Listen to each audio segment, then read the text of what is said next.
네, 하우머니 오늘 이 시간 함께 하실 분부터 모셔봐야죠. 네, 언제나 바른 재테크 상식을 전해주시는 분입니다. 머니스토리랩의 백영찬 팀장 함께 해주셨습니다. 안녕하세요. 안녕하세요. 안녕하십니까. 네. 네, 세상을 위해서 좋은 일을 하는 남자죠. 남자 백영찬입니다. 네. 네. 아니, 근데 백영찬 대표님이신데 왜 팀장님이랑 호칭을 고집하세요? 제 실무까지 띄거든요. 네. 실무는 팀장. 네. 그래, 알겠습니다. 오늘 어떤 정보 저희에게 전해주실 건가요? 이제는 그 저금리 시대라고 하잖아요. 네. 그래서 이제 공격적인 어떤 전략보다 좀 방어적인 전략이 좀 필요하지 않나 싶은데요. 그 지키는 재테크 방법을 좀 말씀을 드릴까 하고요. 네. 그 얘기를 하기 전에 우리 개개인분들의 재무 건강 상태를 좀 체크해보면 어떨까 싶습니다. 네. 저희들의 재무 건강 상태. 어떤 그렇죠. 방법으로 확인할 수 있죠? 그래서 제가 준비를 해왔는데요. 예. 그 재무 건강 상태를 확인하는 항목들이 좀 여러 가지가 있습니다. 네. 뭐 자신의 뭐 소비 형태라든가, 그다음에 금융상품 가입 어떤 현황들, 그다음에 신용 관리 관련 그런 질문들이 있는데요. 그런 질문에 맞는 답변들을 골라서 점수를 합산해 보면 과연 내가 어떤 재무 건강 상태에 있는지, 내가 아픈지 아니면 건강한지 알 수가 있을 것 같습니다. 네, 그렇군요. 그렇다면 궁금하니까 빨리 알아보도록 하겠습니다. 항목들을 좀 하나씩 살펴보도록 할까요? 네, 보시게 되면 일단은 그 제가 10가지 정도의 항목을 좀 말씀을 드릴까 하는데요. 예, 장 보러 갈 때 예산에 따라 구입하고 외식, 여행 등 지출 계획을 미리 세운다. 이게 매우 그렇다는 10점이고 매우 그렇지 않다 2점 차등해서 점수를 계산하시면 되겠습니다. 10점, 8점, 6점, 4점, 2점 이렇게 나눠져 있고요. 네. 두 번째로는 매월 정기적으로 지출되는 생활비, 교육비, 용돈, 보험료 이자가 얼마인지 말할 수 있다. 예, 세 번째 질문에서는 저축 또는 투자를 하면 만기까지 유지한다.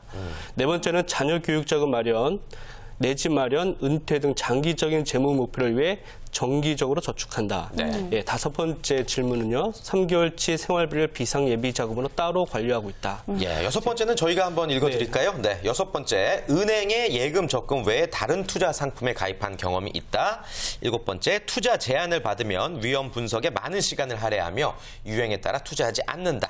여덟 번째, 불의의 사고, 질병에 대비해 보장성 보험에 가입했고 보험료는 소득 10%를 넘지 않는다. 네, 아홉 번째는요. 주택대출의 원리금, 자동차 할부금 등 총 부채 상환액이 월소득의 40% 미만이다.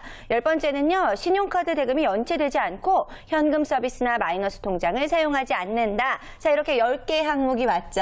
네. 네. 저희가 사실은 뭐 대본을 보면서 미리 체크를 해봤는데 서희 씨가 저는 76점. 76점. 네. 저랑 비슷하네요. 저도 80점 받았어요. 이 정도면 뭐 괜찮은 건가요? 예, 아주 양호한 상태입니다. 예. 76점, 뭐 아까 80점. 네, 80점이면 그 일단은 76점 같은 경우는 그냥 잘하고 있다 정도고 80점 이상이면 뭐 좀 매우 잘하는 쪽에 일단 근접해 있다. 예. 팀장님은 100점이시겠네요? 100점을 하면 좀 방송 이미지가 좀 안 좋죠. 예, 저도 뭔가 좀 하자가 있어야 되니까 예, 점수가 90점 넘고 90점 넘긴다. 와. 예. 근데 사실 저희도 꽤 잘하고 있는 편에 들어서 기분이 좋은데. 다행이네요. 네, 하지만 그렇지 못하신 분들도 있고 저희도 사실 이렇게 건강한 재무 상태를 유지한 지 얼마 안 됐잖아요. 그렇죠. 예, 어제부터 이랬어요. 네, 예. 어떻게 하면 이렇게 건강한 재무 상태를 유지할 네. 수 있을지 좀 방법과 노하우를 알려주셔야 될 것 같아요. 네, 이런 분들을 위해서 예, 제가 오늘의 주제를 지키는 재테크라고 말씀을 드렸는데요. 네. 시기적으로 지금은 저금리 시대입니다. 그래서 아마 금리들 다 아실 거고요. 그래서 돈 버는 그 재테크보다는 지키는 재테크에 좀 집중을 하실 필요가 있을 것 같고요. 네. 지금 상황은 사실은 잃지만 않아도 다행이다 이렇게 말씀을 드리고 싶습니다. 그래서 실제로 이제 저금리 기조가 장기화되면서 이제 예금 금리가 바닥을 쳤던 건 뭐 다 아실 거고요. 네. 금리 몇 %의 수시 예금은 물론 뭐 1%대에 정기 예금 상품이 막 쏟아지고 있는 상황입니다. 그러다 보니까 대부분 정기 적금 금리가 뭐 2%대로 막 추락을 해버렸고요. 뭐 어렵사리 금리 3%대 뭐 예금 통장을 찾더라도 확실히 이제 대안으로 봤을 때는 역부족인 상황인 거죠. 따라서 이제 지금 같은 상황에서는 이제 기본으로 돌아가서 재테크의 핵심이 일단 공격적으로 버는 것보다는 잃지 않고 잘 지키는 것으로 일단 집중을 하시고 초점을 좀 맞추셔야 되지 않을까라는 생각을 합니다. 네. 자, 그렇다면 가장 잘 지키는 현명한 투자 방법 요즘에 뭐가 있을까요? 네, 제가 좀 추천해두고 싶은 분이 네. 그 예적금으로 재산을 늘리기 위해서 뭐 스트레스 받는 것보다는 은행에서 이제 여유와 안전을 좀 찾아가시는 게 좋을 것 같고요. 그런 부분들이 현 상황에서는 가장 현명한 방법이 아닐까라는 생각을 합니다. 그래서 자신의 투자 스타일에 맞게끔 안전자산으로 결정한 금액을 금융권에 좀 묶어두시는 전략이 좀 좋은 방법이 아닐까 생각합니다. 네, 그럼 그렇다면 가장 먼저 취해야 할 액션은 어떤 걸까요? 그렇죠. 지금 이 방송을 보시는 분들이 대부분 이제 근로소득이 있으신 분들일 텐데 급여 통장을 좀 한번 체크해 보실 필요가 있을 것 같고요. 이 급여 통장, 급여 이체 통장으로 흔히 사용되는 자유이체금 통장의 금리를 지금 금융권들마다 다 이렇게 연이어서 내렸습니다. 그래서 우리은행의 대표 급여 이체 통장의 직장인 재테크 통장의 기본 금리가 7월 8일부로 연 2.0%에서 1.0%로 이렇게 내려앉았거든요.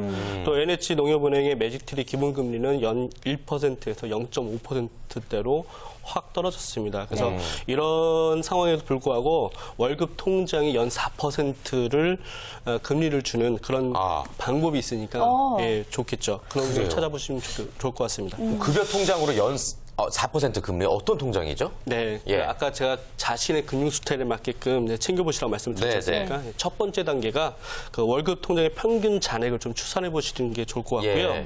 다시 말해 이제 최근 출시되는 그 월급 통장 같은 경우는 평균 잔액에 따라서 금리가 달라지는 상황입니다. 예를 들면 평균 잔액 100만 원 이하 통장이라고 하면 KB 국민 스타트 상품을 좀 추천해드리고 싶은데요. 이런 것들이 이제 평균 잔액에 따라서 금리가 달라지는 그런 상품입니다. 근데 아무래도 대부분의 많은 직장인들이 이곳에 좀 포함이 되지 않을까라는 생각이 들기도 하는데요. 잔액이 평잔이 100만 원 이하죠, 네. 대부분. 대부분 다 그러시죠. 예. 20대, 30대 직장인들 보니까 평균 잔액이 40만 원 이하라고 하더라고요. 그래서 100만 원 이하의 잔액에서는 연 4%의 금리가 주어지고요. 다만 100만 원 이상일 때가 좀 문제인데요. 0.1%의 금리가 주어집니다. 이건 역발상 개념이라 보시면 될 것 같아요. 그래서 100만 원 이하에 초점을 맞춘 거죠. 네. 늘 평잔을 100만 원 이상으로 유지하는 분들은 좀 손해겠네요, 그러면. 그렇죠. 그럼 이런 어떤- 상품을 선택하실 때는 좀 그런 매니저들이 좀 있고요. 예. 그렇기 때문에 또 다른 방법이 있는 거죠. 그래서 예를 들어서 평균 잔액 200만 원 이하라고 하면 그 시티은행의 시티 참 좋은 수수료 제로가 유리합니다. 예. 그래서 50만 원에서 200만 원일 경우에는 연 2.8% 금리가 적용이 되고요. 뭐 자사의 어떤 타행 수수료 면제라든가 또 폰뱅킹, 모바일 뱅킹, 인터넷 뱅킹 등을 이용하시면서 수수료가 면제되는 것도 있기 때문에 좋지 않을까라는 생각을 합니다. 네, 이렇게 통장부터 일단 꼼꼼하게 살펴보시고 이렇게 말씀드린 통장으로 한번 교체해 보시는 것도 좋은 방법이 될 수 있을 것 같은데 또 다른 재테크, 지키는 재테크 방법은 어떤 게 있을까요? 많은 분들이 놓치고 있는 것 중에 하나입니다. 우대금리하고 수수료 면제를 좀 챙기셔야 될 것 같은데요. 은행별로 적금 혹은 사용 중에 신용카드와 연계해서 자유입출금 통장에 우대금리를 주는 경우가 있습니다. 그래서 뭐 계좌이체라든가 ATM 그 기기를 사용한다든가 그런 걸 사용했을 때 이제 수수료가 발생하는 부분을 면제시켜주는 서비스가 있는데요. 대부분 은행권들마다 다 이렇게 운영을 하고 있습니다. 그래서 불필요한 지출을 하고 있는 건 아닌지 부가 혜택을 좀 눈여겨볼 필요가 있을 것 같습니다. 그렇군요. 네, 그렇군요. 뭐 다양한 또 적금 상품들 많이들 생각하고 계신 것 같은데 금리 높은 적금 상품 뭐 없을까요? 일단 신용카드를 또 사용하고 있는 분들이 있다고 한다면 우리 은행의 그 매직 적금을 좀 눈여겨보실 필요가 있을 것 같은데요. 네. 금리가 3.5% 이상입니다. 그다음에 이제 신용카드 이제 추가 사용에 따라서 우대 금리를 적용하게 되고요. 최고 우대 금리는 3.0%입니다. 기본일이 일반 적금의 2배가 되니까 누구나 가입할 수 있다는 장점도 있고요.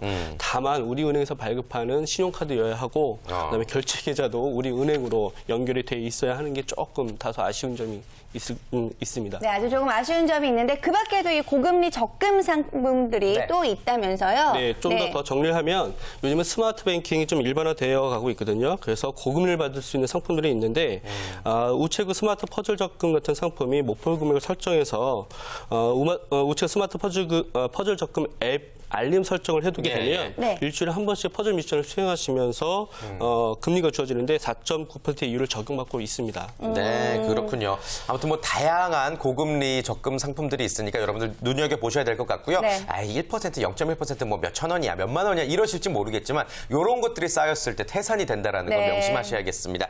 자, 마지막으로 지키는 재테크를 위해서 우리 시청자 여러분들에게 마지막 한 말씀 부탁드립니다. 네. 경제는 사실은 금리가 가장 중요합니다. 그래서 네. 이제 금리를 외면하시면 안 될 것 같고요. 저희 나라가 이제 저금리 상황으로 가고 있다고는 하지만 아직까지도 타국에 비하면 고금리 국가입니다. 그래서 네. 금리에 대한 향방도 좀 예의주시하시면서 투자 대안들 혹은 금융상품의 대안들을 찾아가시면 아마 지키는 전략 충분히 활용할 수 있지 않을까라는 생각을 합니다. 네, 네, 좋습니다. 알겠습니다. 오늘 하우머니 좋은 정보 전해주신 백영찬 팀장님 다시 한번 감사합니다. 고맙습니다. 네, 고맙습니다. 감사합니다.